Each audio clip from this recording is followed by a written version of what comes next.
সাবেক স্বরাষ্ট্র প্রতিমন্ত্রী, সফল স্বরাষ্ট্র প্রতিমন্ত্রী, দেশনায়ক তারেক রহমানের বিশ্বস্ত হাতিয়ার। আপনারা জানেন খুনি স্বৈরাচার হাসিনা সরকার তাকে দীর্ঘ 17টি বছর একটানা কারারুদ্ধ করে রেখেছিল। তিনটি মামলায় ফাঁসি ছিল, তিনটি মামলায় তাকে অবৈধভাবে যাবজ্জীবন কারাদণ্ডে দণ্ডিত করেছিল। আমি ইয়াকুব সরকার তার স্নেহভাজন ছোট ভাই তার সাথে পাশাপাশি রুমে প্রায় 6 মাস একটানা কারাবরণ করেছি। সারাদিন বাবর ভাই আমাকে সাথে নিয়ে ঘুরতেন।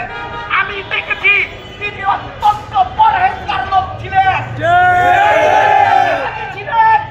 সারাদিন রুমের মধ্যে কোরআন এবং হাদিসের চর্চা করতেন।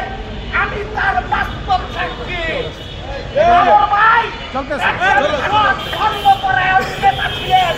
কারাগারে আমরা যারা 17 বছর বিভিন্নভাবে গ্রেফতার হয়ে কারাবরণ করেছি, আমরা দেখেছি প্রতিটি নেতা কর্মীকে বাবর ভাই তার যথাসাধ্য নামে একজন তথাকথিত কিং পার্টির চাঁদাবাজ সন্ত্রাসী তারবির নাসির নামে যিনি খ্যাত, তিনি বাবর ভাইয়ের নিজ জেলায় নিজ গ্রামে গিয়ে বাবর ভাইয়ের নামে অপমানজনক বক্তব্য রেখেছেন। আমরা তার তীব্র নিন্দা জানাই। পার্টিকে বলে দিতে চাই, বাবর ভাই কেন বিএনপির কোন নেতা কর্মীকে দিয়ে অন্যায়ভাবে কোন বক্তব্য রাখা হলে আমরা কিন্তু তোমাদেরকে